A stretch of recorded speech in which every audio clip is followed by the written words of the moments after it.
Fue un gusto estar el día de hoy con ustedes. Vamos a compartir lo que es una presentación sobre propiedades de inversión. ¿Cuáles son nuestros objetivos de aprendizaje? Pues vamos a tratar de ver un poco lo que es el alcance de la NIC 40. Vamos a identificar qué son aspectos de propiedades de inversión. Vamos a ver las situaciones que nos pueden conllevar a una aplicación de NIC 40 u otras normas en relación al reconocimiento inicial y cómo existen situaciones que afectan la evaluación de estas propiedades de inversión. También vamos a ver cuándo existen condiciones o cambios en el uso de las propiedades de inversión y cómo estos cambios pueden no solo cambiar la clasificación dentro de una cuenta específica, así como la norma con la cual se va a medir o a reconocer nuevamente ese activo, y a su vez cómo existen situaciones que puedan impactar en la evaluación del mismo, cómo esos efectos que impactan pueden ser registrados dentro del resultado del periodo o como parte del otro resultado integral. También cómo estas condiciones de uso van a cambiar la clasificación en relación a las distintas presentaciones de las cuentas a nivel de balance.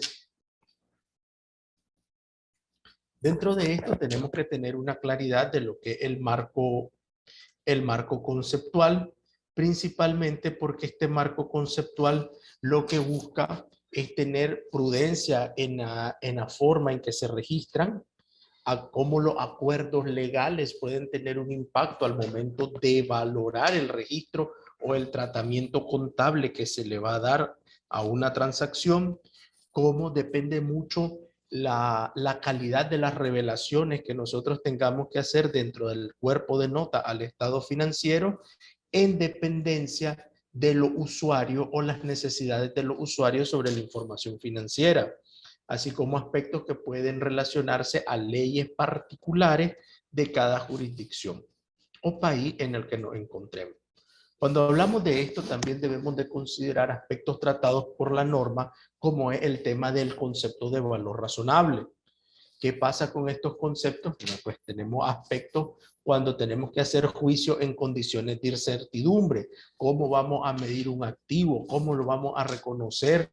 Si existe algún efecto de deterioro. ¿Cómo hacemos una medición de ingresos o gastos que se puedan registrar en el resultado del periodo derivado de una evaluación de una propiedad de inversión?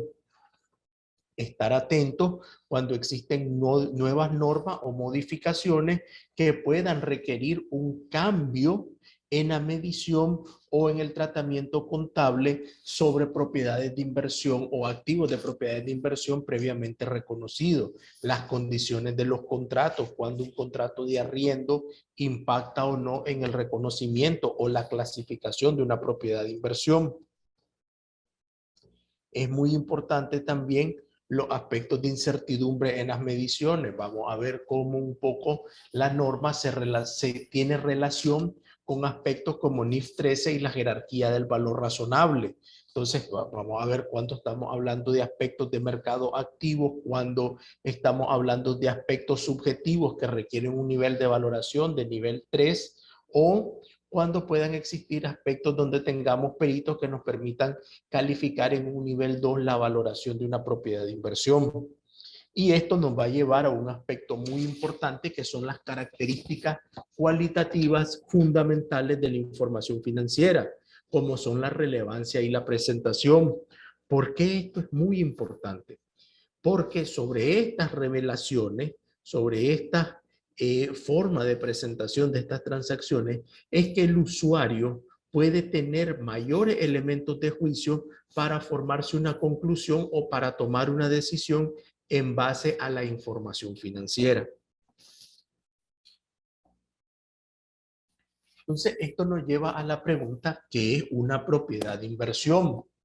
Tenemos que entender que una propiedad de inversión son aquellas que se mantienen por la compañía para obtener renta o apreciación de capital, o con ambos fines, pero que no están destinadas para su uso normal en la producción o en el suministro de bienes y servicios, o que estén destinadas para actividades administrativas de la compañía, o que exista la condición de que esperamos realizarla o venderla en el curso normal de su operación. Entonces, esto nos lleva a entender que un aspecto fundamental a evaluar es el que se determina sobre la disposición de la administración de mantener este activo por un largo plazo y que de forma inherente en la medida en que transcurra el tiempo, como tal, va sufriendo un incremento de su valor o como mínimo no disminuye su valor, pero genera un beneficio a través de su arrendamiento o su renta. ¿Sí? ¿Qué asuntos podemos considerar? Cuando hablamos de estos asuntos, podemos hablar de un mix o variables con las que operan las compañías. Usos que se dan activos o que hacen surgir dudas en relación con propiedades que puedan ser ocupadas por el dueño.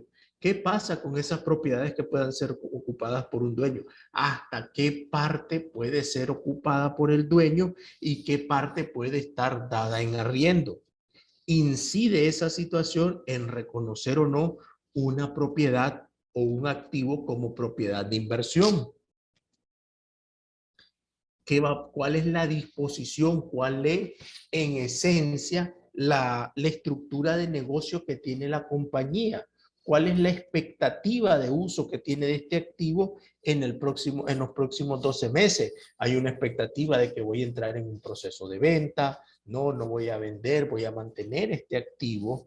O si realmente mi esencia, mi razón de ser como negocio es que yo tenga que disponer de este activo en el corto plazo.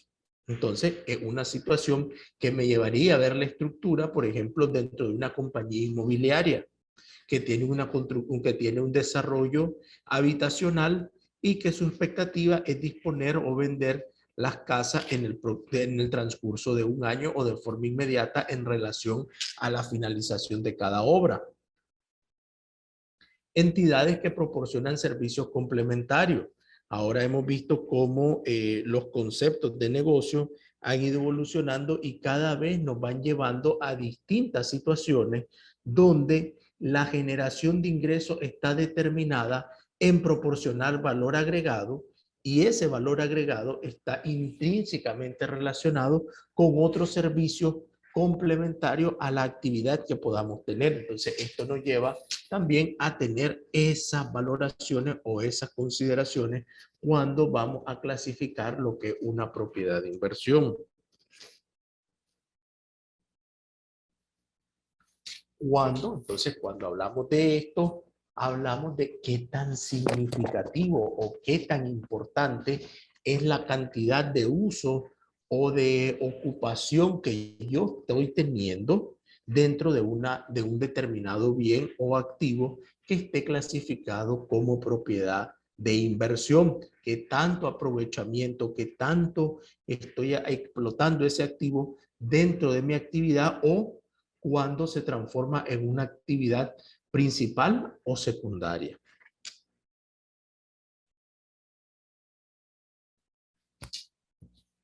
Como vemos, o como ustedes han evaluado en los distintos cursos que han llevado aquí, pueden darse cuenta que una norma no se aplica de forma aislada o de forma separada, sino que las normas son un conjunto de estructurado de estándares de contabilidad que te permiten a través de su interpretación determinar, usando tu juicio profesional y tu experiencia, determinar el mejor criterio para la aplicación de una norma sobre la base de principios y guías que ella establece. En este caso podemos darnos cuenta cómo la entrada de la NIF 16 modifica el alcance de la NIF 40 y define propiedades de inversión para incluir las propiedades de inversión de las que es dueño y las que son mantenidas por un arrendatario como un activo por derecho de uso. ¿Qué quiere decir este aspecto? que un arrendatario intermedio no puede reconocer, no aplicará ni 40 para el reconocimiento de un activo, sino que el contrato o el derecho que surge de un arriendo intermedio representa un derecho de uso y el cual puede reconocerse como un activo por parte de este arrendador intermedio. Asimismo, debemos de darnos cuenta que entidades que no están en el sector industrial de la propiedad, es decir, las que no están mayormente metidas en la inmobiliaria, en el retail, podrían no estar en el real estate, podrían no estar dentro del alcance de la NI 40, dado que si subarriendan una propiedad y tienen intención de utilizar esa propiedad en su propio negocio, posteriormente no sería una propiedad de inversión. ¿Por qué? Porque tenemos la particularidad de negocio. Por eso mucho también tenemos que darnos cuenta cómo estas condiciones de mantener o utilizar o la forma en que se va a disponer de un activo puede hacer propio el reconocimiento o no de un bien sobre la base de NIC 40.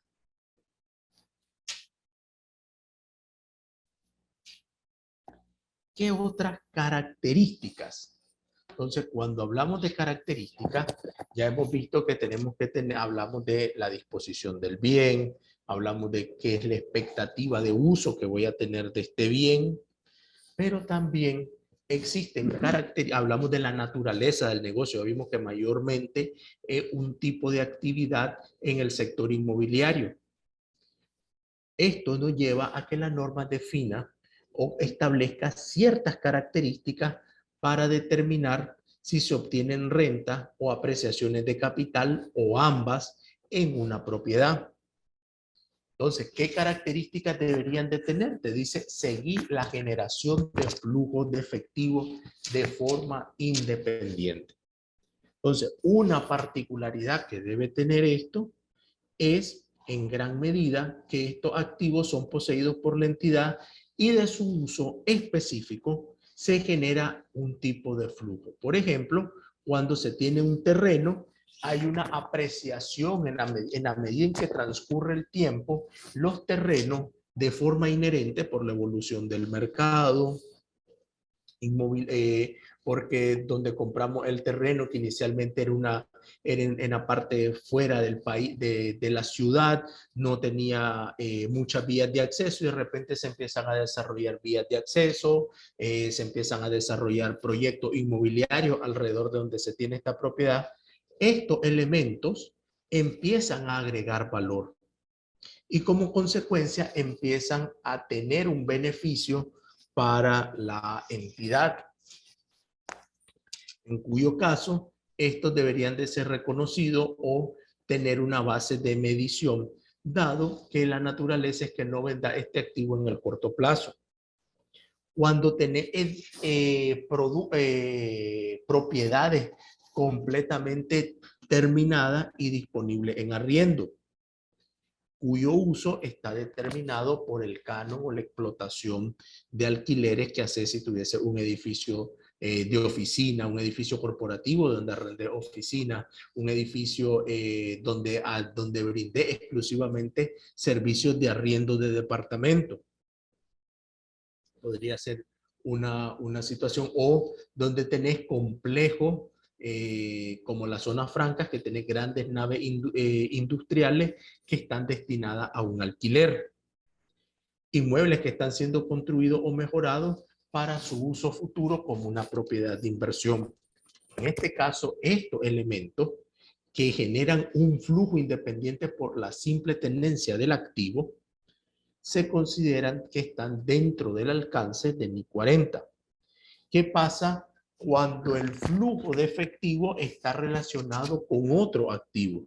Cuando hablamos de edificios o bodegas de la compañía que están o que se mantienen para almacenar inventario o están destinadas para la venta de bienes que se producen.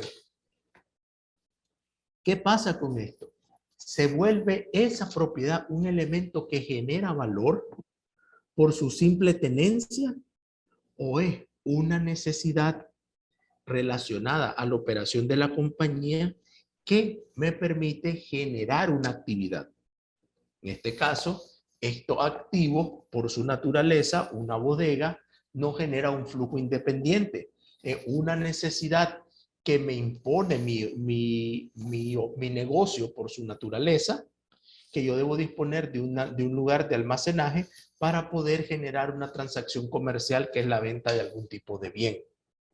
O si soy una empresa dedicada a la producción o a la maquila, debo tener algún tipo de edificio para que yo pueda elaborar o desempeñar mis actividades de producción. En consecuencia, esa simple tenencia de ese bien no está destinada a generarme un beneficio, porque el beneficio realmente se genera cuando yo logro hacer la venta de mis bienes.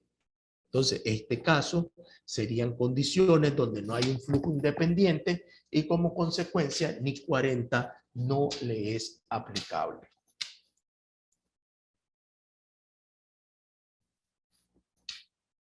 Antes de discutir un par de ejemplos que tenemos donde voy a pedir su participación, usted actualmente es un consultor en temas de NIF de un grupo internacional y se le plantean 3 situaciones donde le solicitan que emita su criterio profesional sobre cuál sería la forma más adecuada de reconocer un activo en base a normas internacionales de información financiera. El primer hecho a evaluar es cuando usted dispone de una ocupación mixta. Es decir, la compañía es propietaria de un edificio, el cual está arrendado a través de una serie de contratos hasta el 95% de los metros disponibles. Y un 5% está destinado a la oficina administrativa de la compañía.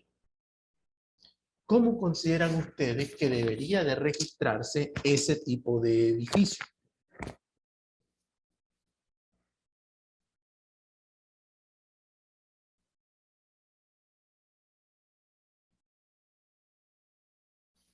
¿Alguno de ustedes tiene un comentario? ¿Qué opinan? ¿Aplica NIC 40 o no aplica NIC 40? Dice, sí aplica NIC 40. Nos dice Luis Maldonado.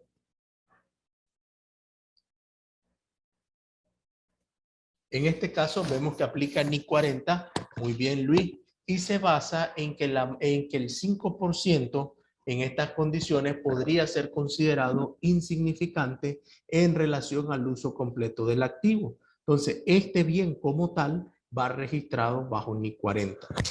¿Qué pasa cuando tenemos una prestación de servicio asociadas? Es decir, el grupo observa una tendencia alcista en el sector inmobiliario y determina la compra de un edificio para destinarlo al arrendamiento para espacios de oficina en su totalidad. Sin embargo, tiene duda en su contabilización como un elemento de propiedades de inversión o propiedad, planta y equipo. ¿Aplicarían NIC 40? ¿O considerarían ustedes que podría ser NIF 16? Recuerden que cuando compra el edificio generalmente está obligado a dar otros servicios complementarios como es toda la parte del cuidado de área verde, el mantenimiento de áreas comunales. Entonces siempre va a tener un servicio complementario que el servicio de condominio. ¿Consideran ustedes que esto podría impactar o no en el reconocimiento de una propiedad de inversión o lo tratarían como activo fijo?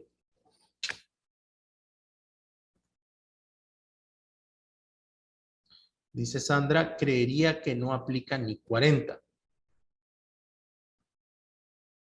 ¿Ok? ¿Alguien opina igual que Sandra o se va por NIF 16? Nos dice Lourdes que sería NIF 16.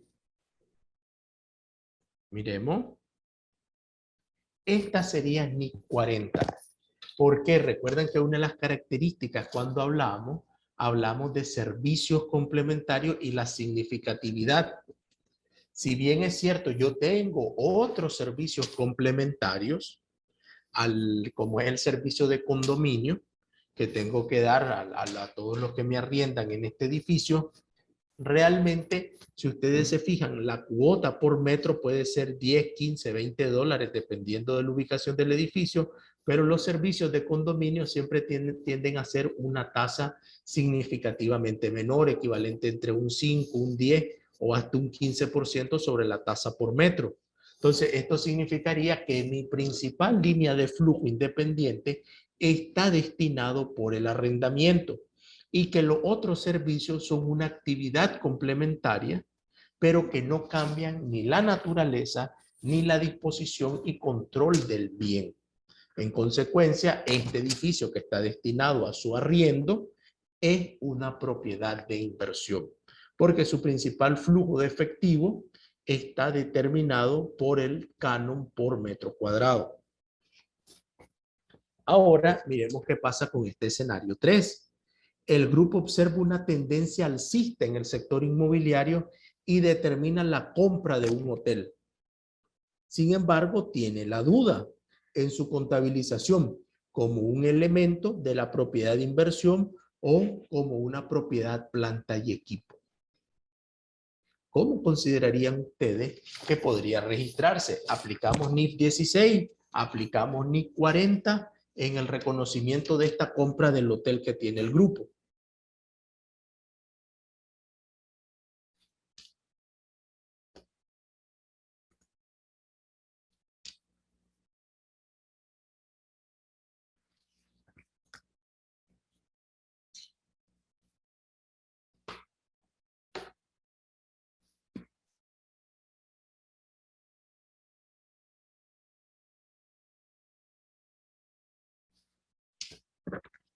Vamos, no tengan pena, sientan confianza.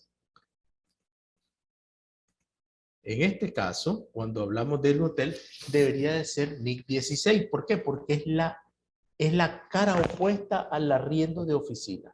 Porque cuando vamos al hotel, si vemos la línea de ingreso, ahora los hoteles hablan de centros de negocios, centros de convenciones, hablan de organizaciones de eventos, desde seminarios, bodas, bautizos, etcétera, etcétera, etcétera. Asimismo, tienen servicios de restaurante, lo cual hace que la línea de alquileres de cuartos no sean necesariamente la principal línea de ingreso, porque sus líneas complementarias son igual o mayormente significativas. En consecuencia, también tenemos que la disposición de este activo es de uso continuo y está expuesta a condiciones de mejora, reestructuraciones continuas que requieren una aplicación o un uso definido como propiedad, planta y equipo. En consecuencia, en este caso ya no estamos hablando del NIC 40, sino del NIC 16. Ok. Ahora, ¿qué pasa? Recuerdan que hemos hablado que estas normas se basan en la aplicación de una interpretación de los estándares que ella brinda de sus guías de aplicación para poder emitir un juicio profesional a que genere información de mejor calidad para los usuarios. ¿Qué pasa cuando tenemos informaciones dentro de un grupo? Entonces, aquí debemos de valorar la expectativa no solo desde la presentación consolidada, sino desde el criterio que puede privar de forma individual a las compañías en una presentación de información financiera de entidades separadas. En este caso, la compañía A arrienda un edificio a la compañía B, pero ambas compañías son subsidiarias de un grupo que se denomina holding limitada. Si nosotros estamos aplicando normas, ¿cómo creen que debería reconocerse ese edificio que está dado en alquiler desde la perspectiva del grupo? Y podría ser la misma perspectiva del grupo una base para determinar la perspectiva de la compañía A, que es la tenedora del edificio, en cómo debe registrar ese edificio dentro de su estado financiero. ¿Qué me dicen ustedes? ¿Qué me comentan? ¿Sería desde la perspectiva del grupo una propiedad, planta y equipo, o sería una propiedad de inversión. Ok, no, Luis participó y decía es NIC 40 desde la perspectiva del grupo. Desde la perspectiva del grupo, Luis, o no sé si me estabas diciendo de la compañía A, desde la perspectiva de la compañía A. Del grupo, lo urdes, propiedad, planta y equipo, y para la compañía A, NIC 40. Muy bien. Realmente para el grupo, cuando vos consolidás, todas las compañías que están de forma separada se pasan a ser una, y al final lo que sucede es que el activo está siendo dado a una compañía relacionada que a la vez es tuya, y eso hace que la relación costo y gasto se elimine, y lo que te queda es un elemento de propiedad, planta y equipo, porque está siendo usada dentro de tu misma actividad comercial como grupo. Sin embargo, como entidad separada, en este caso hablamos de la compañía A, que posiblemente su razón de ser es solo tener ese edificio, desde la perspectiva de la compañía A, puede ser reconocido como NIC 40 y clasificarse como una propiedad de inversión en los estados financieros individuales. Entonces vemos cómo esto también de la parte de la normativa nos lleva a tener la perspectiva de la compañía individual, asimismo como al momento de preparar estados financieros consolidados, las prácticas y los principios de mediciones y reconocimiento y clasificación de los activos deben ser estandarizados desde la perspectiva de la compañía como un solo grupo reportado en un estado financiero consolidado, en cuyo caso este activo está siendo utilizado por la misma entidad.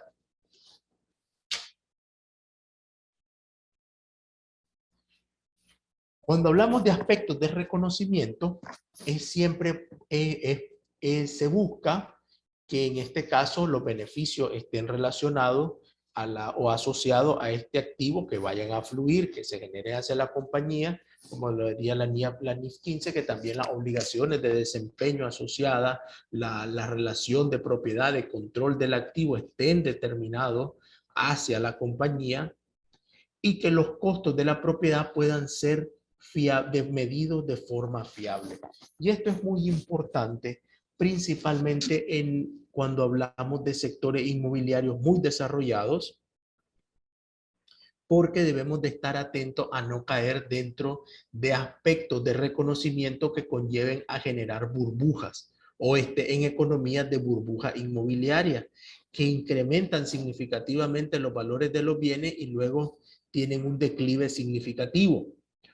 O en otros casos, estar atento a los criterios que se puedan utilizar para medir el valor razonable de una propiedad de inversión cuando no existen datos observables.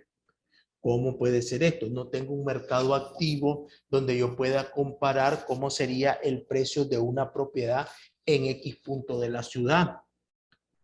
Porque o en ciudades específicas del país, porque son pocas las ventas, no hay datos observables. Entonces, en este caso, el valor razonable no necesariamente se puede medir directamente por estos datos observables en un mercado activo.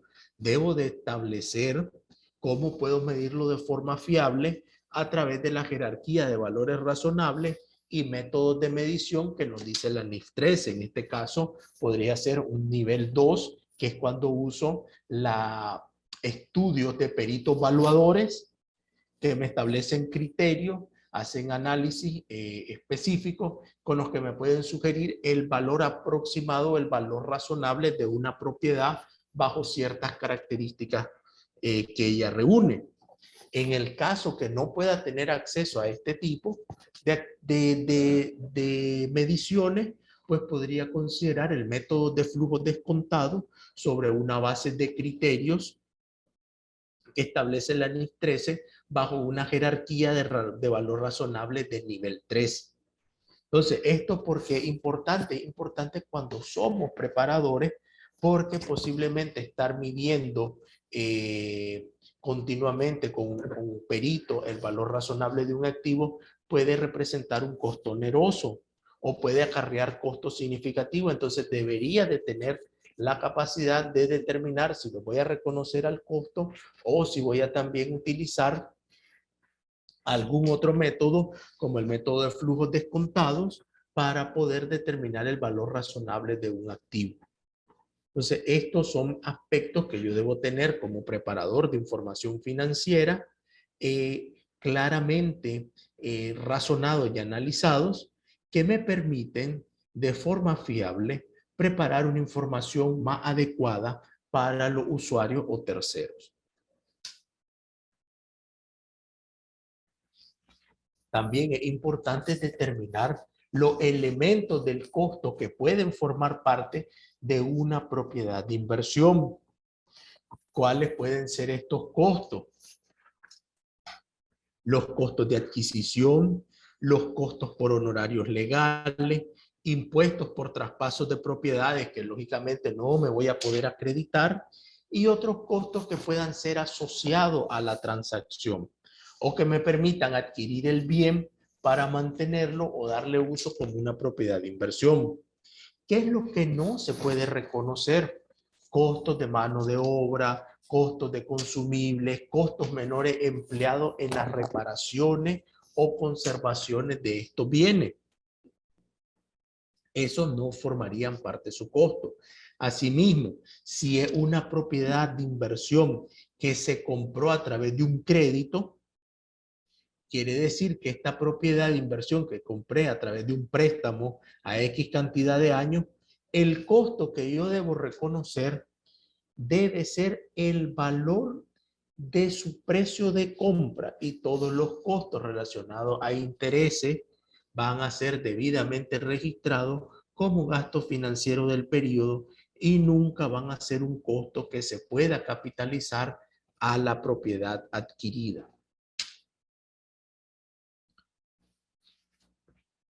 ¿Qué pasa cuando se pueden adquirir activos a través de un intercambio? Que esto puede conllevar el valor económico, es decir, me van a dar una parte en efectivo y otra parte a través de un activo no monetario. Voy a cambiar un edificio por otro. ¿Qué pasa cuando estoy en una, cómo debo reconocer cuando estoy en una relación de intercambio de activos? En este caso, lo que yo debo tener es conocer realmente el costo de la propiedad de inversión que voy a recibir o que va a ser sujeta de un intercambio. Debo tener claridad en el valor razonable de la contrapartida que voy a recibir. ¿Por qué es importante medir el valor de la contrapartida que voy a recibir? Porque internamente yo puedo tener una referencia clara de cuál es el costo de la propiedad que yo estoy entregando. Sin embargo, los riesgos, el calendario, la forma en que los flujos de efectivo se realizan entre el activo que yo estoy dando y el que voy a recibir, pueden tener diferencias. El valor específico de este activo puede ser menor o puede ser mayor que el activo que yo estoy dando. Entonces, por eso es muy importante cuando se dan este tipo de transacciones de intercambio o permuta, que yo pueda tener un valor de referencia sobre el que sea fiablemente medible de lo que sería el valor razonable de la contrapartida que yo voy a recibir, para que de esa manera pueda efectuar los registros de forma adecuada dentro de la información financiera de mi compañía. ¿Qué surge de este valor razonable? Puede ser que la transacción, porque lo que buscas documentar también en estas relaciones de permuta de intercambio, es que no exista un carácter comercial. Entonces, para que no exista un carácter comercial, ninguna de las partes tiene una utilidad, es decir, salen a base iguales. Si existe una transacción,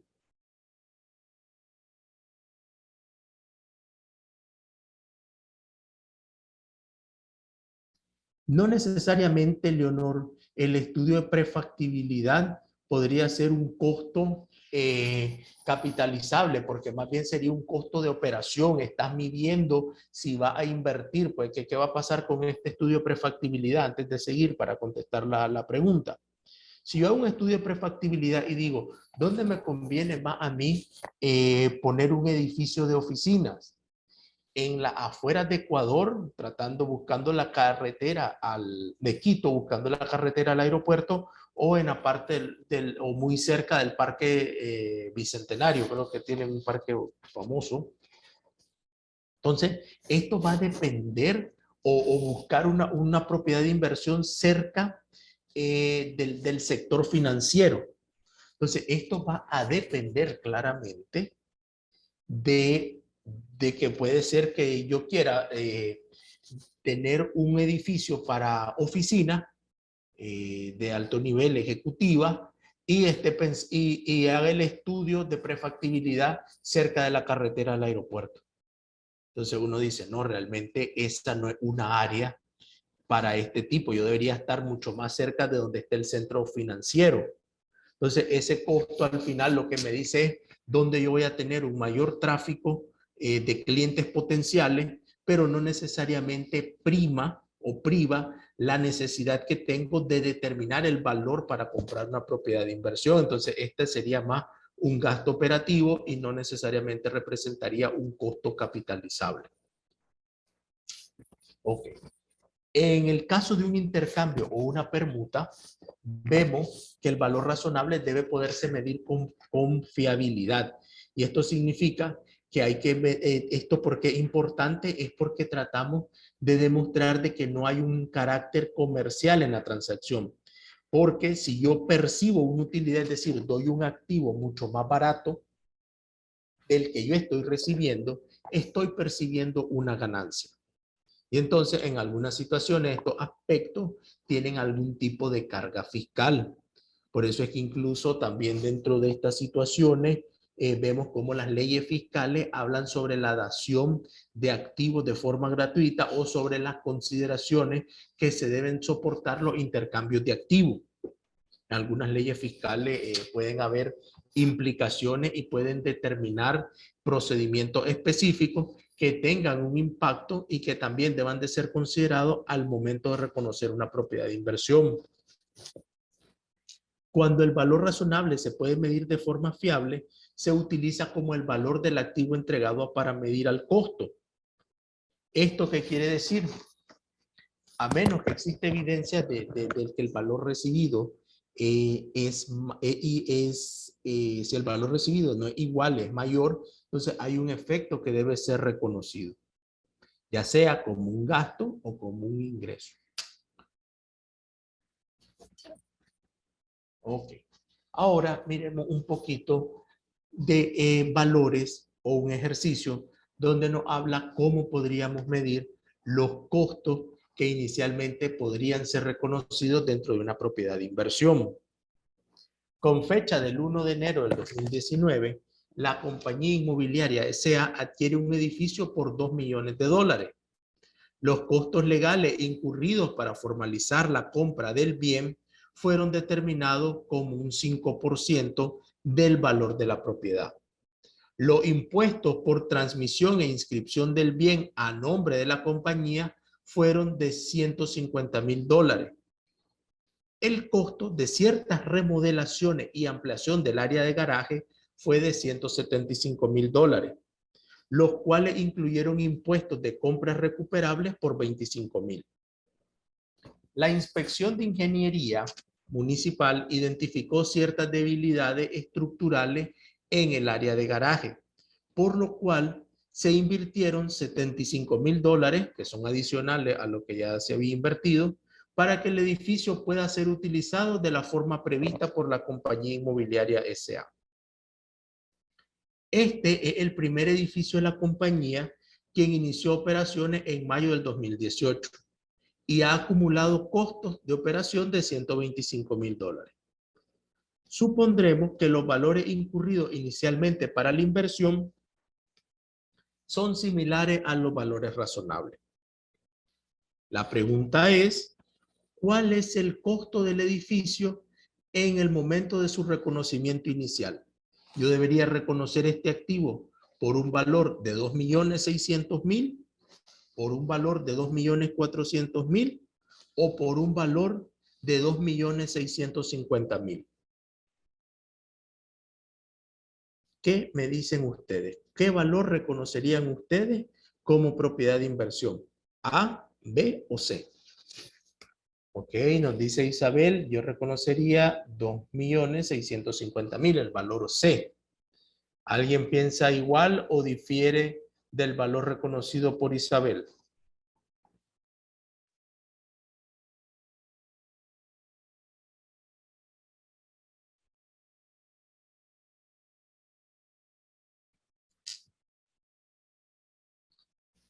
Luis Maldonado me dice 2.400.000. Muy bien. ¿Alguien más? Para que cerremos el primer punto de evaluación. ¿Alguien se queda con Luis? ¿Alguien se queda con Isabel? ¿O piensa que deberían de ser 2.600.000?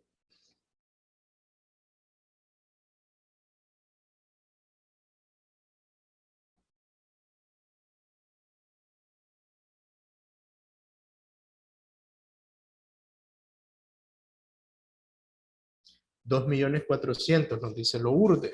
Ok, entonces, bajo estas consideraciones, pareciera que 2.400.000 es el que ha encontrado más aprobación. Ok, efectivamente debería reconocerse por 2.400.000. ¿Qué es lo que pasa? Los impuestos que son recuperables deben de deducirse. El costo incremental de 75.000 es un costo que no puede ser capitalizable.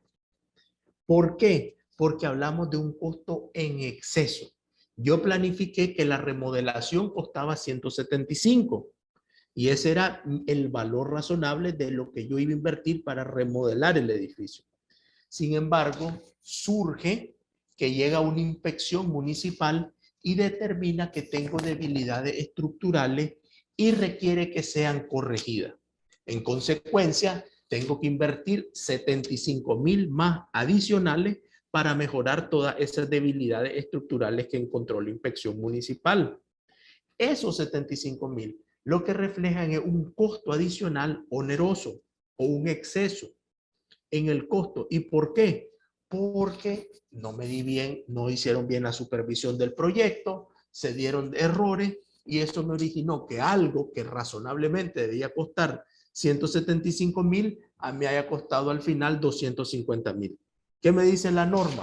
No. Costos adicionales, onerosos o fuera de lo normal no se reconocen. Por eso es que no se capitalizan.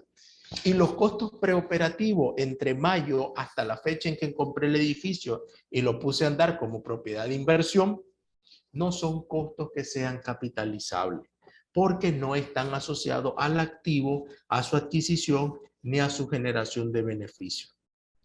En consecuencia, solo podría registrar los 2 millones que pagué, los costos legales relacionados, los impuestos de transmisión, el valor razonable de los costos de remodelación y a eso le debo de deducir los impuestos que sean acreditables.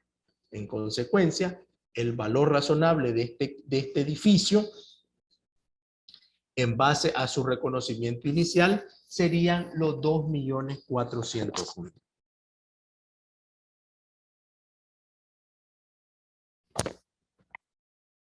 Ahora vamos a hablar un poco sobre los hechos que no incrementan el costo para poder cimentar o aclarar las posiciones respecto del ejercicio anterior.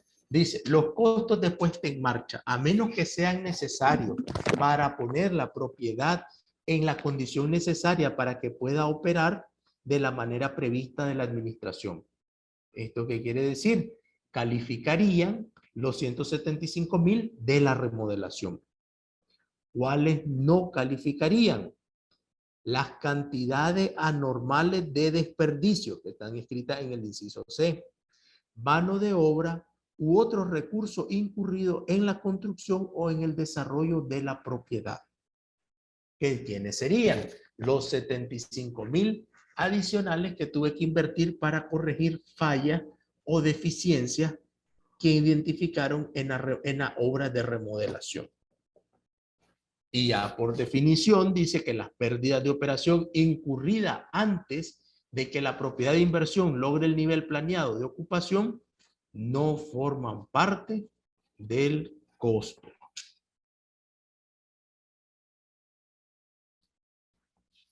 ¿Okay? Ya hemos visto que forma parte del costo, hemos visto cómo algunas situaciones del uso previsto impactan o no en la clasificación o en el reconocimiento de la propiedad de inversión. Vamos a desarrollar un poco más ahora estos aspectos de clasificación. Ya hemos visto, hemos ido adentrándonos poco a poco en la norma y ahora vamos a desafiarnos un poquito más en las condiciones que pueden o no representar asuntos que impacten en su clasificación. Por ejemplo, la compañía inmobiliaria posee un único edificio que dio en arriendo financiero. Adicionalmente, presta servicios de vigilancia y jardinería al arrendatario. Un resumen de la relación de ingresos se presenta a continuación. El 96% de los ingresos se derivan de un contrato de arrendamiento financiero y un 4% se origina de los otros servicios complementarios. ¿Cómo consideran ustedes que debería reconocerse este edificio? ¿Califica como como una propiedad de inversión, sí o no?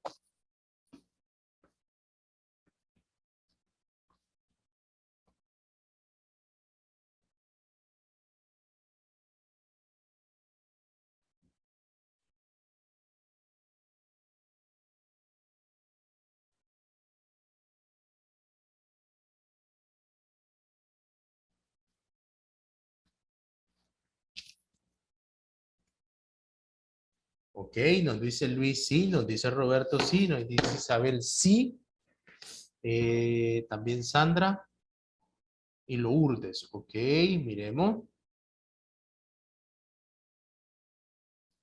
No es una propiedad de inversión, es una cuenta por cobrar, dado que todo arrendamiento financiero incluye una condición de venta al final del contrato. Entonces, aquí es donde nos vamos dando cuenta cómo también la norma tiene relación con otros aspectos normativos.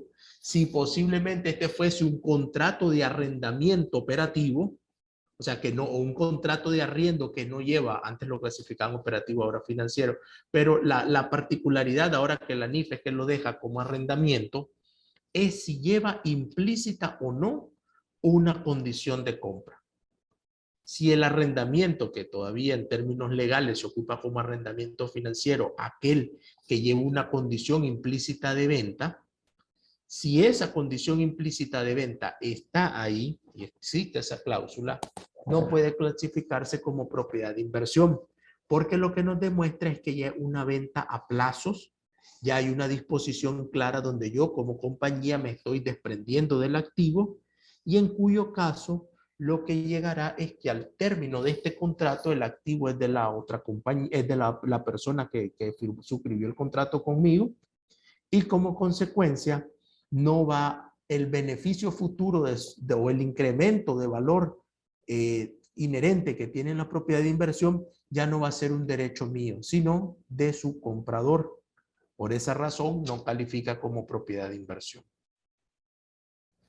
La compañía, el arrendatario, mantiene un arrendamiento de un edificio, El Encanto, por el cual paga un canon mensual de 100,000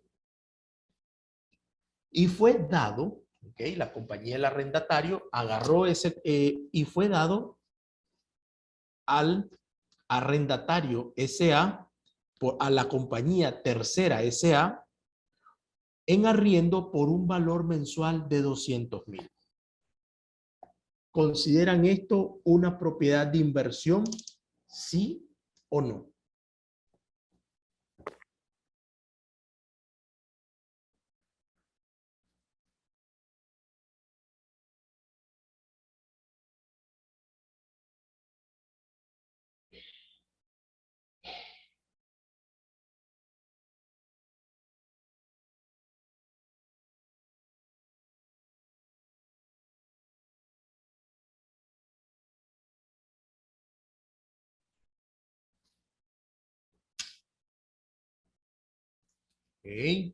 Nos dice Sandra que sí.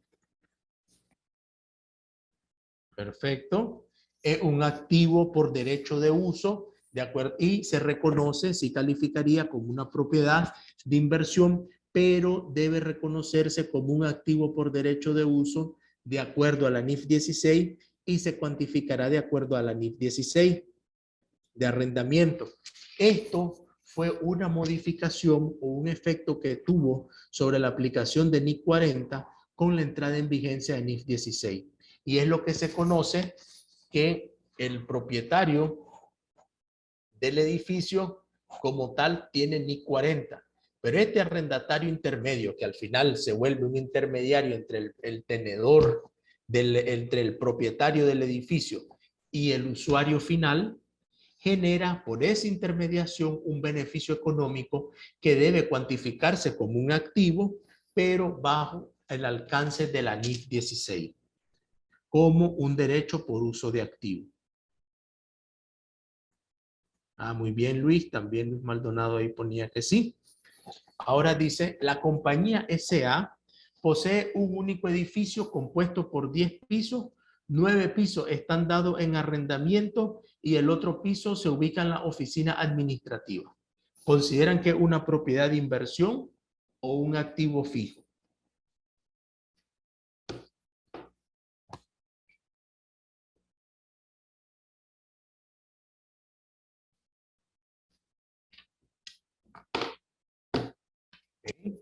Una propiedad de inversión, nos dice Lourdes. Muy bien, Lourdes. La compañía aplicará NIF 40 para el registro de los 9 pisos en arrendamiento y podría ocupar para el piso ocupado por ella la NIF 16, esto en dependencia del grado de significatividad o valor económico que pueda tener ese piso. Si no es muy representativo dentro de la totalidad de activos de la compañía, se considera propiedad de inversión. Si fuese relevante su separación y tiene un valor importante en relación a los estados financieros, ese piso se valora con NIF 16 y se podría depreciar. Muy bien. Entonces ya vamos a subirle un poquito más. Y ahora vamos a evaluar, vamos a poner en práctica esos criterios de medición posterior al reconocimiento. Esta parte importante que le prestemos atención porque generalmente es donde más nos equivocamos en la contabilidad. O es el aspecto que más juicio demanda por parte del profesional cuando aplica NIF. ¿Por qué esto? Miren bien.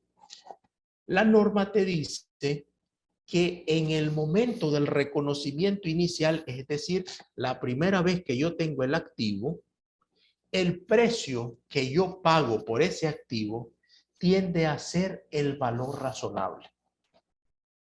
Sin embargo, dice, pueden existir situaciones posterior a ese reconocimiento inicial que pueden incidir de forma positiva o de forma negativa en el valor reconocido o en el valor reflejado dentro de los estados financieros.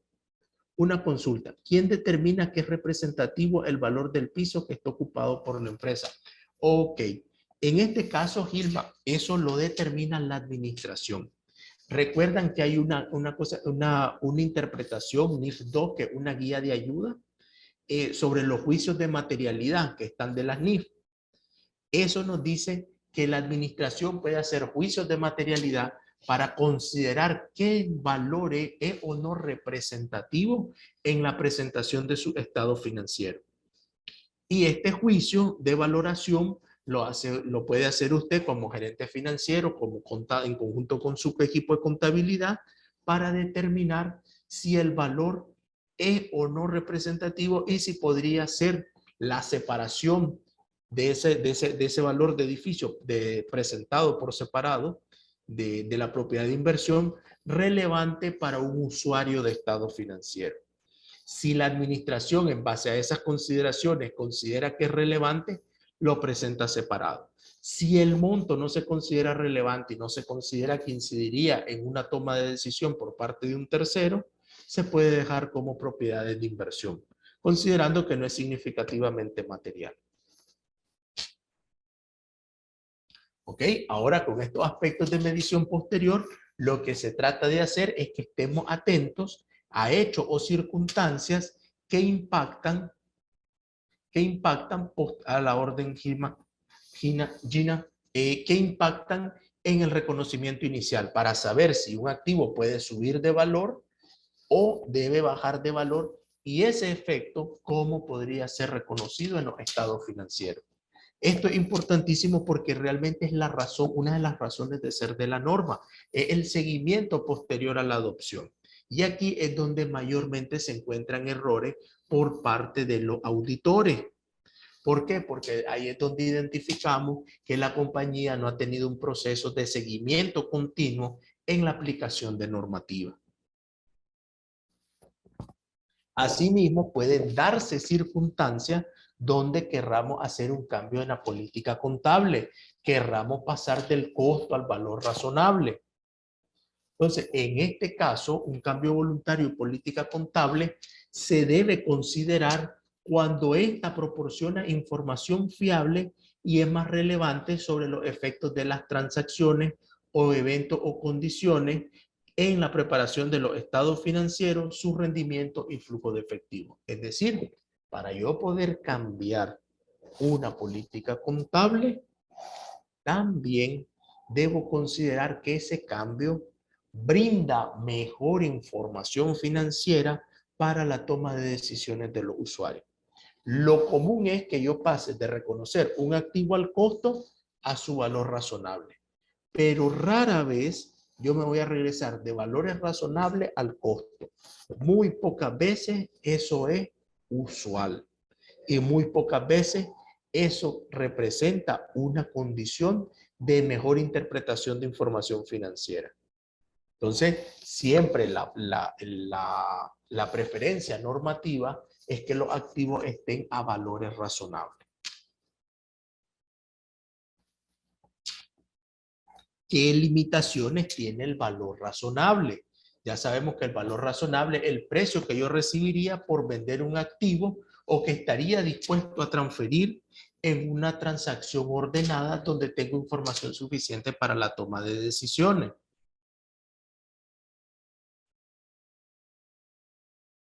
¿PPI o PPE? Gina, si me ayuda a decirme qué significa PPI, porfa. En este caso, cuando hablamos ya costo, sabemos qué es lo que vamos a pagar, que mayormente el costo es el momento del reconocimiento inicial. Pero, ¿cuál es la desventaja? No la desventaja, ¿cuál es lo más complicado cuando determina valores razonables? Es que pueden existir pocas transacciones de referencia. Entonces, no tener un valor de referencia que te brinde o múltiples transacciones de venta de ese activo que te brinden información que puedas comparar en condiciones normales. Entonces, tener ese sesgo, no hay información pública. Las cotizaciones de precios no son actualizadas. Los precios de transacciones observados por un vendedor que estuvo forzado a vender. Por ejemplo, una empresa que tiene pérdida y está forzada a cancelarle la deuda a sus proveedores, puede determinar la venta de uno de sus edificios. Pero como está forzada por la presión financiera que tiene, la disposición de esta compañía no va a ser vender al valor razonable. Va a tratar de realizar ese edificio para poder darle vuelta al dinero. Entonces, cuando existen esos ambientes, esos precios de referencia por venta forzosa no son valores razonables. Cuando no existe otra forma de medición más que los flujos descontados. No. Propiedades de inversión, Gina, se valoran, se reconocen inicialmente al costo y pueden mantenerse al costo en ciertas circunstancias, que lo vamos a ver más adelante también, ya lo hemos ido discutiendo, que es, por ejemplo, cuando no son significativas, no tenés condiciones de crédito o de pasivos de préstamos bancarios donde esos activos sirvan de garantía. No necesariamente, si esto no se cumple, no necesariamente está obligada a tenerlo a valores razonables, lo puedes dejar al costo menos su depreciación. Y en otras circunstancias, cuando también se vuelve muy complejo la medición de estos valores razonables porque no tienen datos observables y las técnicas de peritaje pueden no ser tan fiables en algunas circunstancias, en ese caso, por conveniencia, se puede determinar que se mantengan al costo. Lo que debes de cumplir siempre es hacer un análisis de si existen condiciones que representen o no un deterioro sobre esta propiedad. Y mayormente asegurarte que esos activos no están puestos en garantía de ningún crédito. ¿Por qué? Porque generalmente al estar soportando un crédito, estos valores tienen que estar forzosamente a valores razonables porque es lo que condiciona o soporta el derecho que te dio un tercero de haberte prestado sobre esa garantía. Si eso no existe, muy rara vez, entonces se puede manejar que lo obtenga al costo. De caso contrario, siempre debe hacerse una medición del valor razonable de los bienes. Hablando un poco del modelo de costo, también se medirán las propiedades de inversión de la siguiente manera. ¿Qué pasa si se considera o el activo ya no se está mantenido para la venta o se descontinúa la operación? Dejé de arrendar y ahora voy a vender ese activo. Debe clasificarse bajo NIF 5 y este activo deja de medirse a ese valor razonable y ese pasa a ser su costo. ¿Qué pasa cuando estamos bajo NIF 16 y hay contratos de arriendo? Pueden manejarse a ese valor de derecho de uso medido sobre NIF 16 y en todos los demás casos le da el tratamiento bajo NIF 16 para los otros activos que dejen de ser reconocidos como una propiedad de inversión. Se considerará siempre el importe menor en libro o el importe en libro a recuperar de su venta menos el no uso. El activo, si está disponible en condiciones actuales para su venta inmediata, debe ser otro elemento para que incida en la medición del costo del nuevo activo a reconocer. Compromiso y planes de venta del activo. ¿Esto qué quiere decir? Yo no puedo decir, mira, yo tengo un edificio, pero ahorita el sector inmobiliario está a la baja y lo que está originando es que por alguna razón estoy perdiendo inquilinos y yo voy a vender ese edificio. Entonces, como yo ya determiné que voy a vender ese edificio, lo dejo al costo, lo llevo como disponible para la venta y ya no le sigo registrando deterioro por valuación. Entonces, eso no puede ser una decisión tan fácil de tomar. ¿Qué es lo que te dice la norma? Si vos vas a hacer eso y vas a aplicar el criterio de la NIF 5, debe existir un plan claro y debe obedecer a tu operación. No es que hoy dispusiste que porque estás perdiendo un activo que anteriormente lo reconocía a valor razonable porque había un gran auge inmobiliario y hoy como se está contrayendo ese sector, has decidido llevarlo al costo para no reconocer pérdidas. Debe de existir un plan claro de que vos lo vas a vender. Si no existen condiciones de que vos vas a vender ese activo y lo que estás originando es que una pérdida producto de la caída del sector inmobiliario, no lo cambia a NIF 5, lo mantenés como NIF 40 y lo que hace es registrar las pérdidas del valor razonable de ese activo. Y siempre va a ser al menor entre el importe en libro o su valor razonable menos los costos que puedas estimar para su venta.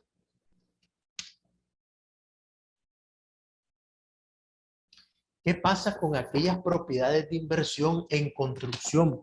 ¿Cómo las vamos a medir? ¿Cómo las va a reconocer? Entonces, aquí viene la norma y te dice que estas propiedades en construcción se miden al costo si el valor razonable no puede medirse con fiabilidad. Hasta el momento en que el valor razonable pase a ser medible con fiabilidad o la construcción esté determinada, lo que tenga lugar antes. Bajo esa consideración, se van reconociendo y acumulando los costos como NIC 16. excepto que pudieras medir por el metraje de avance y todo, pues va a valores razonables. O, de acuerdo a NIF 16, cuando hablamos de propiedades de inversión mantenidas dentro de un contrato de arriendo. Yo anticipé que van a construir ese edificio, fui y establecí un canon, un contrato de servicio con un tercero, pero el edificio todavía no está completamente terminado, pero yo por el derecho de reserva estoy percibiendo un ingreso. Ese, como tal, es un derecho de uso y ya lo debo reconocer bajo NIF 16. Y bajo NIF 16 es un análisis de flujo descontado traído a valor presente que me origina un activo y un pasivo. Entonces, esos son los casos cuando estamos hablando de propiedades de inversión sobre las cuales vos todavía no podés medir el valor razonable porque las mismas no están terminadas.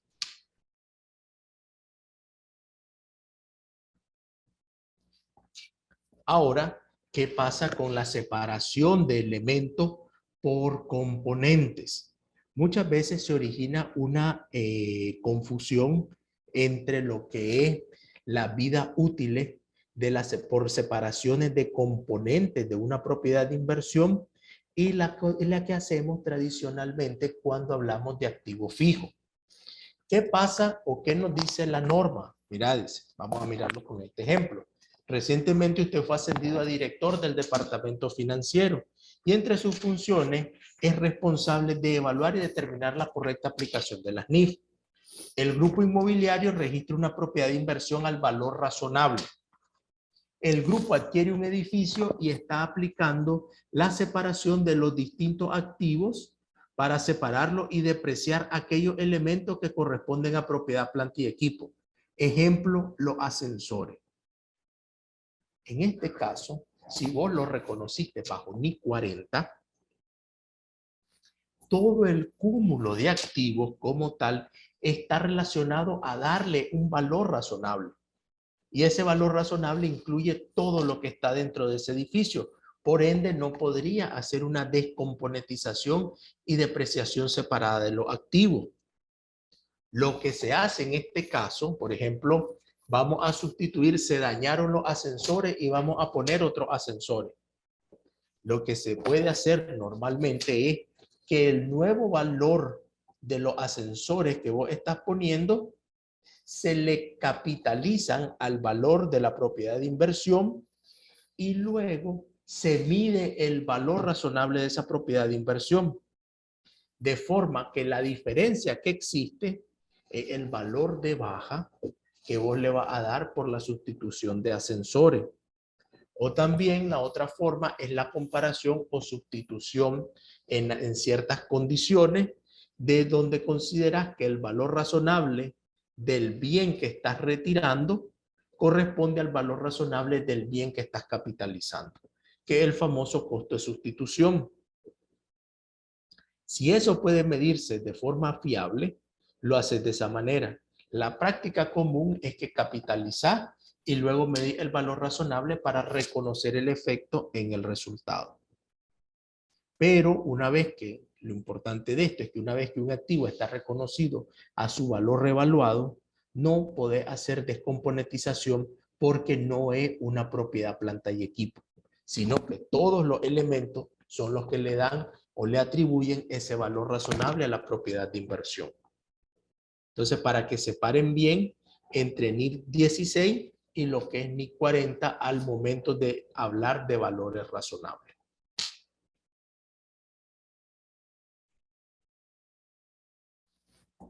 Discutamos un ejercicio. La inmobiliaria SA está planificando, esta es una compañía que está planificando la compra de un edificio cuyo uso va a estar determinado al arriendo de oficina. El director de planificación financiera ha determinado no pagar más de 12.5 millones, dado que el promedio del precio de propiedades vendidas recientes en este sector geográfico.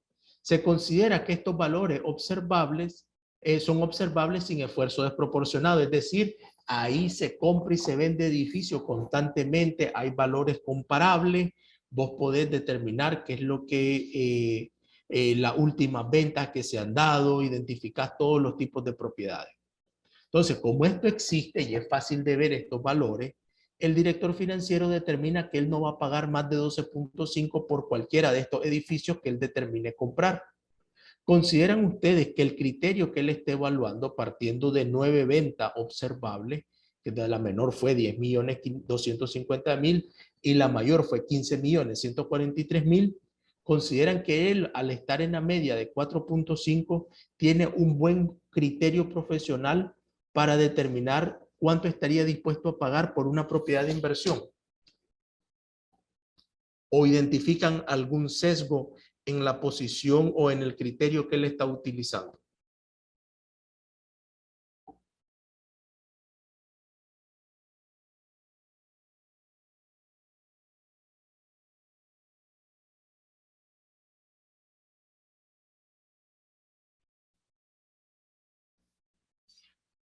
Ok, en este caso posiblemente usar el valor monetario no es un valor medio como valor monetario, no es el mejor criterio profesional. ¿Por qué? Porque un edificio puede ser, un edificio está determinado por características particulares que se valora cuando hace esto: vías de acceso, escaleras de incendio, capacidad de espacios de parqueo. Hoy en día, entre más espacios de parqueo tenga un edificio, más caro es, debido a la necesidad de parking que tenemos los usuarios. Si tiene escaleras de incendio, sistemas automatizados de incendio, capacidad de los ascensores, vía o salidas de acceso, posición geográfica más cerca de las calles principales, en el corazón del centro financiero, nivel de vista, cantidad de pisos. En dependencia de eso, es que se puede determinar un precio de referencia por activo o edificio de la misma naturaleza o con características particulares similares, no por un valor monetario de referencia o determinando así un valor medio. ¿Ok? Entonces, siempre que estemos considerando esto, debemos de irnos por características particulares y mediciones eh, en condiciones iguales. Ok. ¿Qué pasa ahora? Si se fijan, hemos hablado también de aspectos del valor razonable sobre la jerarquía de la NIF 13. Entonces decimos, hay datos observables, hay un mercado inmobiliario activo. No, no hay un mercado inmobiliario activo. Entonces voy a usar peritos evaluadores, un nivel 2. Pero ¿qué pasa cuando eso no está tan accesible? Me da la norma otra alternativa. Sí, dice la norma, poder ocupar el método de flujo descontado. ¿Y de qué puede depender el método de flujo descontado? En una propiedad de inversión. Miremos, por ejemplo, este caso. Al 30 de junio del 2020, usted se encuentra valorando la compra de una propiedad inmobiliaria en uno de los sectores turísticos más importantes de su país. Los principales datos con los que cuenta y disponen de mayor fiabilidad corresponden a los siguientes indicadores: los últimos 5 años de operación, que indican un precio promedio de arrendamiento por metro cuadrado de $100. Ok, les decía que hablábamos sobre la jerarquía del valor razonable. Entonces vimos cuando hay un mercado activo, luego pudimos apreciar cuando usamos peritos evaluadores, pero ¿qué pasa cuando no tenemos esos datos y los únicos datos que tenemos son las estadísticas de arriendo, por ejemplo, de una propiedad en un centro turístico de los últimos 5 años, el valor por metro cuadrado, que nos dice que al final del año 15 va a vender esa propiedad en $1,500,000 y te da la capacidad de metros cuadrados y te da una tasa de descuento? Entonces, el reto lógicamente es que la tasa de descuento sea un WACC o una tasa comparable a las obligaciones financieras que vos tenés. Entonces, en este caso, lo que nos deja es la técnica de flujo descontado, que dentro de la jerarquía del valor razonable es la número 3, es decir, es la que te brinda valor razonable, pero no necesariamente es la principal técnica que usa la norma, dado que la norma prefiere precios comparables, precios de mercado activo. Pero en nuestro caso vamos a suponer que no tenemos eso, que es la otra, la más compleja. Entonces la más compleja de valores razonables se tratan de apalancar o se tratan de usar, perdón, se tratan de aplicar sobre la base de flujos descontados. O se trata de soportar el criterio sobre la base de flujos descontados. Sobre este ejemplo, con estos elementos que tenemos, ¿cuál podrían considerar ustedes que es el valor razonable de esta propiedad? 4.923.000 dólares, 8.475.000 o 9 millones de dólares. ¿Cuánto estarían ustedes dispuestos a pagar si ya saben que esa propiedad la van a alquilar o ha estado o se puede utilizar en un 93% en arriendo? Le pagan 100 dólares por metro cuadrado y tienen 7.500 metros cuadrados. Y además, de aquí a 15 años, ustedes la van a poder vender a 1,5 millones de dólares. ¿Cuánto estaríamos dispuestos a pagar por esa propiedad?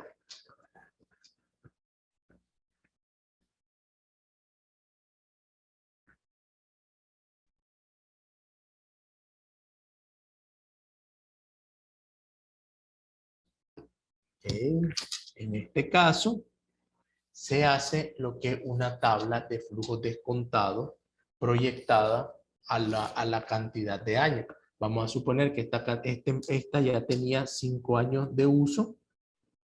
¿Por qué? Porque nos dice que la estadística de los últimos 5 años y la voy a vender en el año 15, significará que me va a generar flujos de efectivo por los próximos 10 años. ¿A qué razón? Tengo 7.500 metros, un nivel de ocupación del 93%. Esto quiere decir que por los metros que voy a alquilar, los otros podrían ser áreas comunales. Entonces debo determinar lo que yo cobro por los metros disponibles y están dispuestos a pagarme 100 dólares. Proyecto ese flujo de efectivo por cada año. Le sumo el 1,5 millones de dólares del año último, que sería el año 10, porque ya sería el 15º año. Acuérdense que estos datos están tomados de las estadísticas de los 5 años anteriores.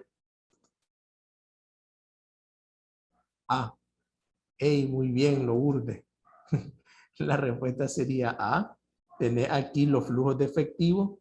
Se calcula el factor de descuento, que es traerlo al valor presente, que es 1 más la tasa elevado a la -1, a la -2, hasta llegar a la -10. Eso te genera un valor presente y decir, mira, esta propiedad, lo más que yo estaría dispuesto a pagar son 4.923.000 dólares. Entonces, ¿qué pasaría si yo me encuentro que esa propiedad es muy bonita, pero me piden 8 o 9 millones? Esto estaría fuera del valor razonable. Ese ejercicio nos serviría, por ejemplo, si ustedes quieren comprar su casa de playa.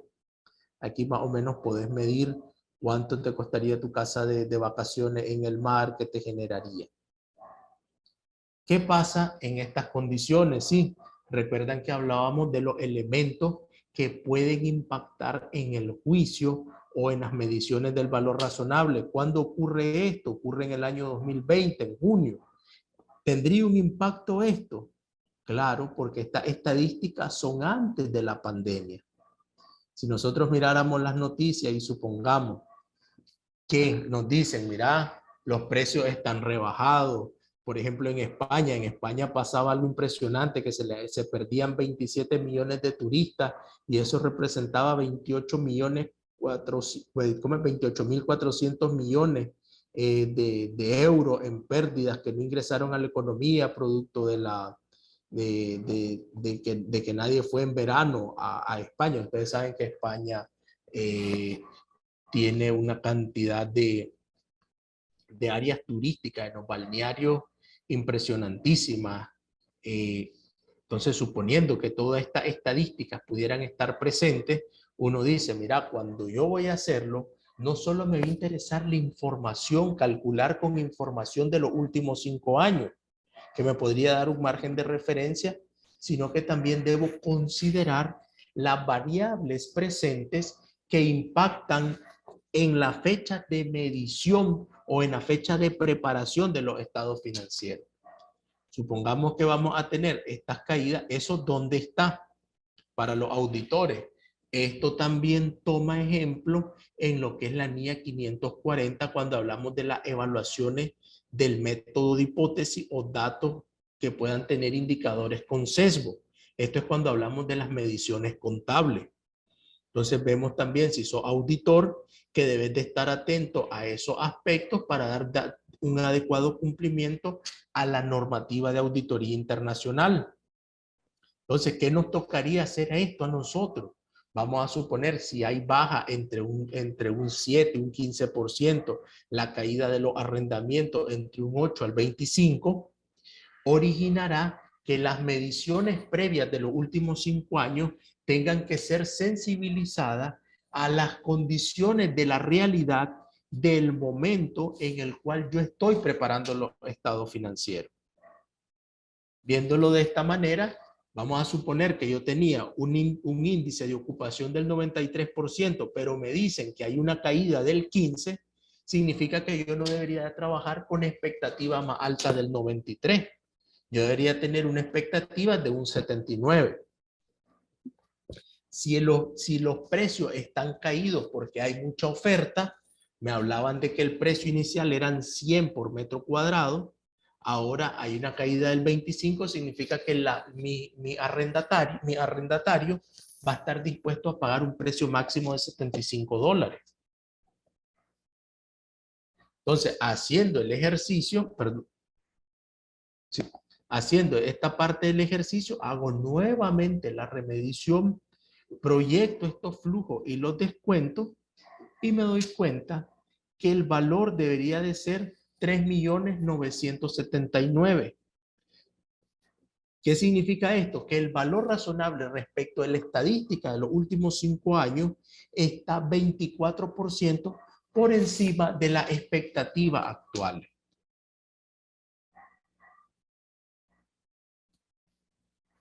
Esto es lo que lleva o hace que yo tenga que nuevamente remedir siempre las circunstancias o los factores que puedan impactar en la valoración de mis propiedades de inversión.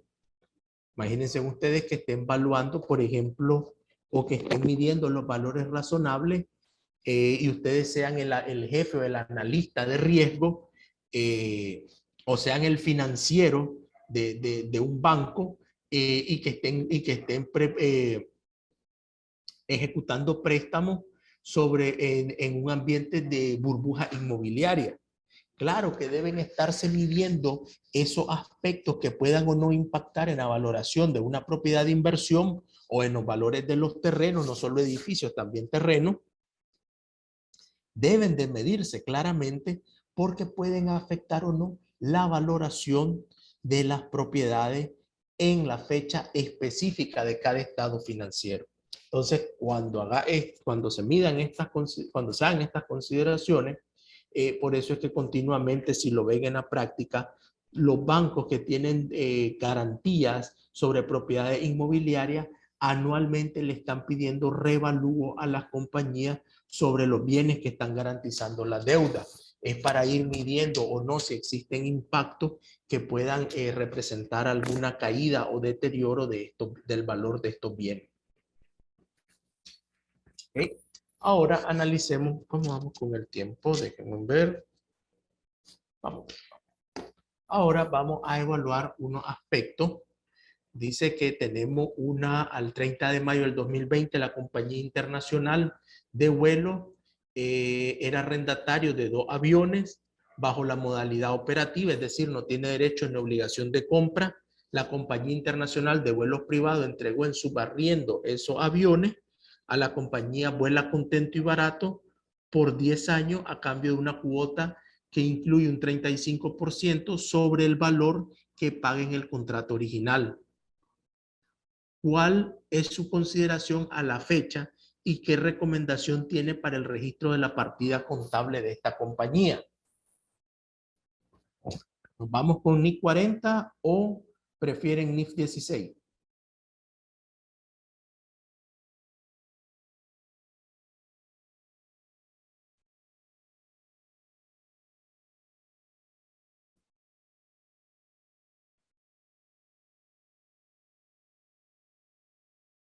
En este caso, siempre va a ser, aquí tengo NIF 40. ¿Qué teníamos aquí? A ver, la compañía internacional vuelos privados era arrendatario, es decir, le había arrendado a un propietario. Luego dio eso en arriendo a un tercero. NIF 16 se vuelve un derecho de uso de activo. ¿Por cuál? Por el avión KLS 2586. El NXS pasará a ser un contrato donde ellos van a reconocer un activo por arrendamiento financiero y en el otro van a tener un derecho de cobro por el derecho de uso de un activo. Uno lo reconozco, NIF 16 pura, porque un contrato de arrendamiento me lleva a reconocer un activo, voy a depreciar ese activo, voy a regenerar una cuenta de pasivo y voy a registrar el gasto financiero por el activo que yo voy a ocupar, que es el NXS. Pero por el KLS, que es el otro que yo tercericé, por ese avión, yo voy a reconocer una cuenta por cobrar por un derecho de uso, que lo voy a medir sobre la base de NIF 16. Pero en este caso se origina sobre una medición de un activo dentro del alcance de NIF 40 medido sobre NIF 16. Muy bien. Y ahora vimos los distintos aspectos. Ahora, ¿qué pasa? Ahora vienen las cotidianidades que se nos presentan. ¿Qué pasa cuando vamos a hacer la transferencia o vamos a cambiar la disposición de uso? Lo tenía como propiedad de inversión y ahora lo quiero como inventario. Lo tenía como inventario y lo voy a hacer propiedad de inversión. Lo tenía como activo fijo y va para propiedades de inversión. O lo tenía como propiedades de inversión y lo voy a pasar a activo fijo. ¿Qué pasa con esas consideraciones en este tipo de activo? Muy bien, en este caso vamos a hablar que existen condiciones de cambio de uso de la propiedad o que tenga evidencia suficiente de un cambio que refleje las intenciones de uso por parte de la administración y que tengan que modificar, es decir, la clasificación inicial posterior a su reconocimiento, que tenga que ajustar los estados financieros o que tenga que incluir divulgaciones. Entonces, esos serían los impactos que yo tendría por las consideraciones de transferencia o de disposiciones de activos. ¿Qué se me podría dar? Al inicio estaba ocupado. Luego lo desalojo o mando a desalojar al que ya tengo porque lo voy a ocupar ahora como propiedad. O ahí voy a poner mi oficina. Al inicio es un proceso de venta de una propiedad. Luego puede ser que hay un proceso de ocupación por el dueño o una operación de arriendo operativo con un tercero. Todos estos aspectos van a privar en cómo yo podría cambiar la reclasificación y presentación de un activo dentro de mi estado financiero respecto del año anterior y cómo voy a divulgar eso en los estados financieros para la facilidad o para la comprensión de un lector. ¿Cómo así? Vamos a ver un ejemplo. Al 31 de diciembre del 2019, la administración ha considerado la venta de una propiedad de inversión. A la fecha, dicha propiedad no ha presentado desarrollo específico ni acciones concretas. ¿Consideran ustedes que debo cambiar la clasificación de NIF 40 de esa propiedad de inversión o debo mantenerla? En este caso, se debe mantener como propiedad de inversión por dos razones particulares. Que la administración me diga que va a vender un edificio no refleja la realización potencial del hecho. Puede ser que estén haciendo eso para no medirte el valor razonable de esa propiedad de inversión, porque les puede originar una pérdida. Entonces lo que están tratando es de ocultarte una pérdida dentro de los estados financieros y te dicen que ahora lo van a vender. Si la condición no se cumple, no hay acciones, no hay un plan de venta, no se ha contratado a una empresa especializada de ventas de inmuebles, tu posición como auditor es que te midan el valor razonable de ese activo para ver si existe deterioro. Mientras no hay condiciones concretas, no cambias la clasificación ni la medición del valor razonable del activo. Al 31 de marzo del 2020, la compañía evalúa el cambio de uso de una propiedad de inversión, la cual se midió al valor razonable al cierre del último año. La administración le indica que ellos reclasificarán el valor del bien por el valor que indican los estados financieros a la fecha de cambio de uso. ¿Tiene usted algún comentario? Es decir, teníamos la propiedad ocupada por el propietario y ahora va a ser inventario. ¿Qué pasa con ese valor razonable? El valor razonable de esa propiedad en la fecha del cambio de uso se convierte en el costo del activo. Supónganse que ustedes tienen un terreno en el cual tenían un plantel porque ustedes se dedicaban a hacer una empresa inmobiliaria y compraron una serie de terrenos. De los terrenos que compraron, ya lo han desarrollado todo, excepto el último terreno donde tenían el plantel. Y ahora determinan que ese terreno va a pasar a ser inventario porque ahí van a construir casa. Entonces, si el valor razonable de la casa construida y vendida y los terrenos urbanizados soportan el valor revaluado con el que se reconoció el terreno, clasifica como inventario. Si ese valor final de la propiedad está por debajo, entonces ese terreno debe registrar la pérdida por deterioro antes de clasificarse como inventario. Por eso es muy importante siempre que se analicen las circunstancias específicas de cada transacción a la fecha de cierre de los estados financieros.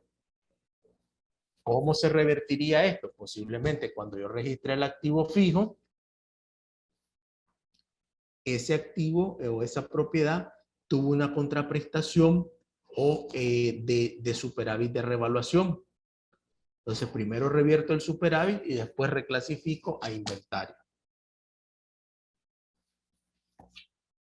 Al 31 de diciembre, la compañía cambia la condición de uso de un edificio que era utilizado para oficina. Ahora este era oficina. Y se entrega en arriendo en su totalidad. Este activo se reconoció bajo NIF 16, es decir, se reconoció al costo a un valor de $10 millones a la fecha. La compañía reconoce que esa propiedad de inversión a valor razonable, el cual fue confirmado por peritos, y se concluye que el valor razonable de ese activo que ahora va a ser propiedad de inversión es de 12 millones. ¿Qué impacto tendría esto dentro de los estados financieros? Se reconocerá el valor razonable y cualquier variación respecto del valor en libro, igual que una revaluación bajo NIF 16. ¿Qué quiere decir esta parte? Como yo ya tenía ese activo reconocido en mis estados financieros a su costo, pero hoy lo voy a cambiar a propiedades de inversión y voy a medir ese valor razonable, lo que me dice la normativa es que en ese momento que lo vaya a hacer, lo que me manda es que lo reconozca como una revaluación. Aumento el valor del activo, incrementando el valor del superávit. Y una vez que ese activo está evaluado a su valor razonable, que es 12 millones, lo reclasifico de activos fijos a propiedad de inversión. Posteriormente, todos los cambios en valores razonables de propiedad de inversión se van registrando al resultado de cada año. Continuando con el ejercicio anterior, explique cuándo el efecto de registro pasa al otro resultado integral. Y ahora vamos viendo cuándo tiene efecto en el resultado integral y en el resultado del año. No existe un efecto en el patrimonio. No, la disminución va al resultado del año. El efecto se reconoció previamente en el superávit. La disminución se aplica contra el resultado integral, el otro resultado integral que es el superávit. Primero disminuyo cualquier efecto de superávit antes de registrar efectos en los resultados. Reversión de pérdida por deterioro reconocidas previamente, es decir, el año anterior reconocí una pérdida, pero este año volvió a mejorarse el valor de mercado o el valor razonable del activo. ¿Qué hago? ¿Lo registro revierto la pérdida del año anterior? No, el incremento, te dice la norma, va al resultado del año. Remanentes del aumento de valor, el incremento se aplicará al otro resultado integral. En dependencia de cómo estén reconocidos estos efectos, primero se van disminuyendo los resultados del superávit mientras no exceda su saldo en libros. Ahora tenemos un cliente que está en el sector inmobiliario, se dedica a la construcción y venta de casas y le pasó lo siguiente. Inicialmente adquirió un terreno para la construcción de las casas y el contador anterior registró ese terreno como propiedad, planta y equipo bajo la NIP 16. El terreno fue revaluado y su registro se realizó a la cuenta de superávit por revaluación. Ahora estas casas se construyeron y están listas para la venta. Yo entro como contador, dice, y ahora al realizar el registro de inventarios de NIC 2 me percato de ese revalúo. La pregunta es, ¿estuvo bien ese reconocimiento inicial que hizo el contador? ¿Es un error contable? ¿Qué debo hacer yo ahora? ¿Lo dejo así? ¿O qué hago con esa cuenta de superávit? Número 1, ¿estuvo bien lo que hizo? No. ¿Por qué? Porque desde que se concibió, el contador no le prestó atención a la condición de uso. Ese terreno nunca iba a ser propiedad, plantilla y equipo, porque era una empresa inmobiliaria que quería vender. Entonces, desde su concepción y su uso, ese terreno iba a ser una propiedad de inversión o como mínimo un inventario, si el desarrollo iba a darse en corto plazo. ¿Es un error contable? Sí, es una mala selección en el concepto de reconocimiento inicial. Lo dejo así. El costo del bien será el nuevo inventario. ¿Qué podría hacer en ese caso? Podría reversar el superávit, reexpresar los estados financieros anteriores y registrar el activo en el como si el error nunca se hubiera dado. Otra consideración es que si el desarrollo del terreno es parcial, yo podría ir realizando el superávit desde el resultado acumulado al resultado del periodo en la medida en que se incurran las ventas de las casas. ¿De qué va a depender ese criterio? Va a depender de las consideraciones y el mejor uso que se le vaya a dar a la información financiera por parte de terceros.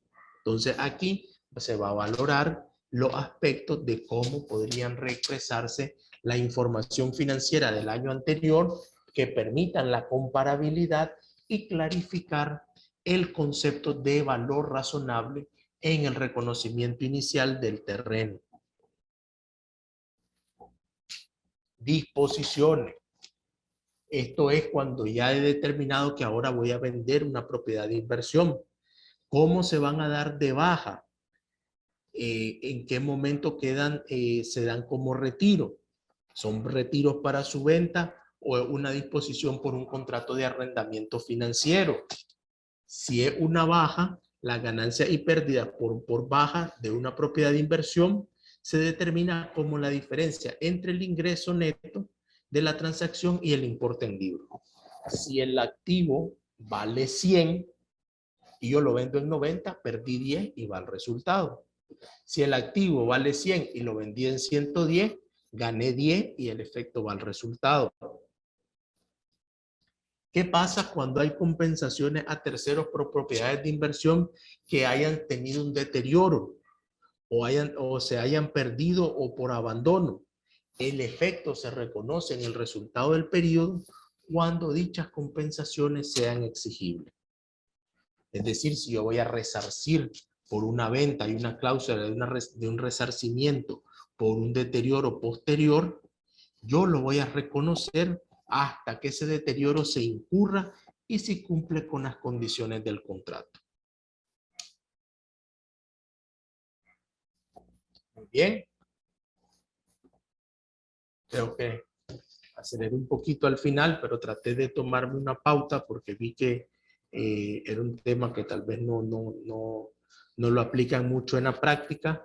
Quiero ponerme a la orden en este momento para ustedes si tienen alguna consulta, si hay algún aspecto que quisieran ver a nivel detallado, o no me restará más que desearle una feliz noche y decirles que enhorabuena, han aprobado.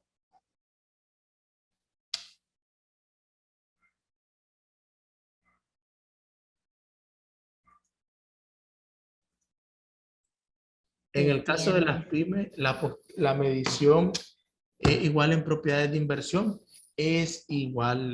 Lourdes siempre te manda a reconocer inicialmente el costo y luego tenés que ir haciendo las mediciones posteriores.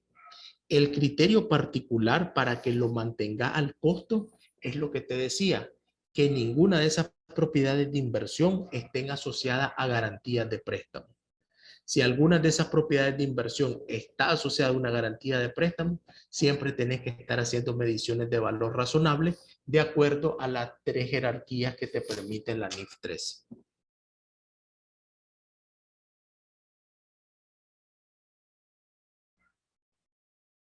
Ok, por lo demás, no me resta darle más que las gracias, desearle una feliz noche y cualquier consideración que tengan a bien, pues con gusto podría colaborarle a través de Rafael o de Arista Ecuador con alguna pregunta si tuvieran posteriormente.